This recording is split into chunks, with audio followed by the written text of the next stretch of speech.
السلام علیکم ناظرین و سامعین، آج میں افسانہ جونپوری آپ سبھی کی خدمت میں پیش کرنے جا رہی ہوں جناب محمد علیم اسماعیل کے افسانوی مجموعہ الجھن سے ایک افسانہ خوف ارواح۔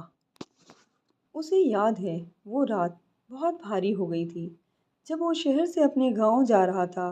رات کے 11 بج گئے تھے اور وہ پیدل چل رہا تھا۔ چاروں طرف تاریکی چھائی ہوئی تھی۔ اندھیرے میں جب وہ وہاں سے گزر رہا تھا، نہ جانے کیسی کیسی آوازیں اس کے کانوں میں پارا بھر رہی تھیں۔ ان آوازوں کو وہ سننا تو نہیں چاہتا تھا، پر کان اسی طرف لگے ہوئے تھے۔ خود کی آوازیں صاف سنائی دے رہی تھی، جو اسے کھٹک رہی تھی، ناگوار معلوم ہو رہی تھی۔ دل کی دھڑکنیں ریل کے انجن کی طرح دھک دھک دھک دھک کر رہی تھیں۔ اس جانب وہ دیکھنا تو نہیں چاہتا تھا، لیکن نہ چاہتے ہوئے بھی نظریں ترچھی ہو رہی تھیں۔ پیپل کا وہ قدیم درخت اور اس کی شاخوں سے لٹکی ہوئی لاشوں کا تصور اسے اپنی جانب کھینچ رہا تھا۔ وہ تیز قدموں سے چل رہا تھا، لیکن قدم کہیں کے کہیں پڑ رہے تھے۔ وہ بجلی کی رفتار سے گزر جانا چاہتا تھا، پر قدم ساتھ نہیں دے رہے تھے۔ اسے محسوس ہو رہا تھا کوئی اس کے قدموں پر چل رہا ہو۔ اس وقت وہ تمام کہانیاں جو اس نے اس پیپل کے درخت کے متعلق سن رکھی تھیں، ذہن میں تازہ ہو گئی تھیں۔ وہ بھلا نہیں پا رہا تھا ان تمام واقعات کو جو ذہن پر نقش جاوداں ہو گئے تھے۔ اس وقت اسے رامو والا واقعہ یاد آ گیا تھا، جو اس کے ذہن پر ایک فلم کی طرح چل رہا تھا۔ واقعہ کچھ اس طرح تھا کہ ایک دفعہ آدھی رات کے وقت گاؤں کا ایک شخص رامو، پسینے سے شرابور، ہانپتا کانپتا، جس کی آنکھیں جھپکنا ہی بھول گئی تھیں، بھاگتے بھاگتے دوڑتے گاؤں میں آیا۔ خوف و دہشت سے اس کے ہاتھ پاؤں ٹھنڈے ہو گئے تھے۔ دیکھتے ہی دیکھتے اس کی حالت ایسی خراب ہوئی جیسے حالت نزا میں ہو۔ گاؤں والوں نے اسی وقت اسپتال میں ایڈمٹ کیا۔ لاکھ علاج کے باوجود وہ اچھا نہ ہو سکا۔ گھبراہٹ سے اس کا منہ ایسا کھلا کہ پھر بند نہ ہوا۔ لوگ کہتے تھے کہ اس نے مرتے مرتے ٹوٹے پھوٹے الفاظ میں اپنی باتیں بتائی کہ پیپل کے درخت کے پاس اس نے بغیر سر کا آدمی دیکھا جو اس کا پیچھا کر رہا تھا۔ یہ سن کر ہر کسی کے چہرے پر موت تانڈو کرنے لگی۔ ڈاکٹر نے بتایا تھا کہ دل کا دورہ پڑنے کی وجہ سے اس کی موت ہوئی۔ وہ ابھی راستے میں ہی تھا، گھر نہیں پہنچا تھا۔ رات کے 12 بجنے میں کچھ وقت باقی تھا۔ وہ دعا گو تھا کہ جلد سے جلد گھر پہنچ جائے، لیکن راستہ ختم ہونے کا نام ہی نہیں لے رہا تھا۔ وہ طویل النظری میں مبتلا تو نہیں تھا، پھر بھی سوائے اس درخت کے تمام چیزیں دھندلی نظر آ رہی تھیں۔ چلتے چلتے پھر اسے اپنی ماں کی کہی ہوئی ایک بات یاد آ گئی تھی۔ ماں نے اسے کہا تھا، حادثات میں جن کی موت ہو جاتی ہے اور جو لوگ خودکشی کر لیتے ہیں، کہتے ہیں کہ ان کی ارواح اس پیپل کے درخت کے ارد گرد بھٹکتی رہتی ہیں۔ وہ جب بھی روحوں کی کہانی سنتا تھا، اس کی روح کانپ جاتی تھی۔ بچپن سے ہی اسے بھوتوں سے بہت ڈر لگتا تھا۔ رامو کا واقعہ، ماں کی کہی ہوئی باتیں اور بہت سے واقعات اس کے خیالات میں گردش کرتے ہوئے چلے آئے تھے، جس کی وجہ سے اس کے خوف میں مزید اضافہ ہو گیا تھا۔ وہ آگے بڑھتا جا رہا تھا، پھر ایسا لگا کہ کوئی اس کا تعاقب کر رہا ہے، جس سے بچنے کے لیے وہ دوڑنے لگا۔ سینے میں ایک چبھن ہو رہی تھی، دم اکھڑ رہا تھا، الجھ رہا تھا، الٹ رہا تھا۔ پھر وہ ایک دم بخود کھڑا ہو گیا۔ تب ایسا لگا جیسے پلک جھپکتے ہی کوئی قوت اسے اپنے حلقے آغوش میں لے لے گی۔ وہ لمبی لمبی سانسیں لینے لگا، پھر ساکت و صامت حالت کو توڑتے ہوئے تیزی سے سر پر دوڑا کہ گھر کی چوکھٹ پر ہی جا کر دم لیا۔ گھر پر جب بھی رات میں پیپل کے درخت کا ذکر ہوتا، وہ سبھی کے درمیان بیٹھ جاتا تھا۔ اس کا گاؤں ایک چھوٹا سا دیہات تھا، جہاں سے 3 کلومیٹر کے فاصلے پر ایک بڑا شہر تھا۔ دن میں ایک دفعہ ایک بس آتی۔ گاؤں میں چند بنیادی ضروریات کی چیزوں کے علاوہ کچھ نہیں ملتا۔ دیگر اشیاء خریدنے کے لیے شہر ہی جانا پڑتا تھا، اور زیادہ تر لوگ پیدل ہی سفر کرتے تھے۔ گاؤں اور شہر کے درمیانی حصے میں ایک پرانے پیپل کے درخت کے پاس رات 12 بجے کے وقت راہ پر خطر ہو جاتی۔ اس وقت اس درخت کے پاس سے گزرنا خطرے عظیم سے کھیلنے اور موت کو دعوت دینے کے برابر تھا۔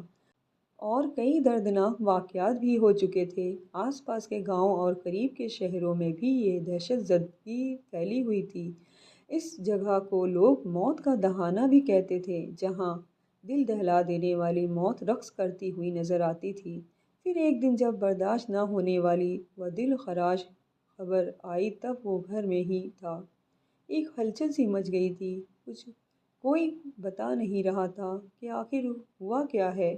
ہر کسی سے پوچھنے پر بھی کوئی معقول جواب نہیں مل رہا تھا۔ پھر اسے کچھ اندازہ ہو گیا، تبھی وہ دل تھام کر اٹھا اور جب وہ خبر سنی تو دل پکڑ کر بیٹھ گیا۔ آنکھیں پھٹی کی پھٹی رہ گئیں، منہ سے ایک آہ نکلی اور خاموشی چھا گئی۔ آنکھوں سے آنسوؤں کا ایک قطرہ نہیں گرا۔ سب لوگ سوچتے تھے کہ وہ روئے اور خوب روئے۔ بار بار اسے سواتی کی لاش کے پاس لے جاتے اور کہتے، دیکھ تیری پیاری بہن، تیری سواتی اب اس دنیا میں نہیں رہی، وہ مر گئی ہے۔ لیکن وہ خاموش اور آنکھیں خشک۔ جب سواتی کو آغوش لحد کے سپرد کیا گیا اور قبر نے اپنی گود میں لے لیا، تب اس کی آنکھوں سے ایک سیلاب پھوٹا۔ گھر کے سبھی افراد پر ایک قہر ٹوٹ پڑا۔ برداشت نہ ہونے والی حقیقت سے ٹکرا کر ماں کا کلیجہ پاش پاش ہو گیا۔ ابا پر بدحواسی طاری ہو گئی۔ وہ در و دیوار پر دیکھنے لگے اور اسی سے ہی بات کرنے لگے تھے۔ سواتی شہر میں موجود کالج سے گاؤں آ رہی تھی اور سڑک حادثے میں اس کی موت ہو گئی۔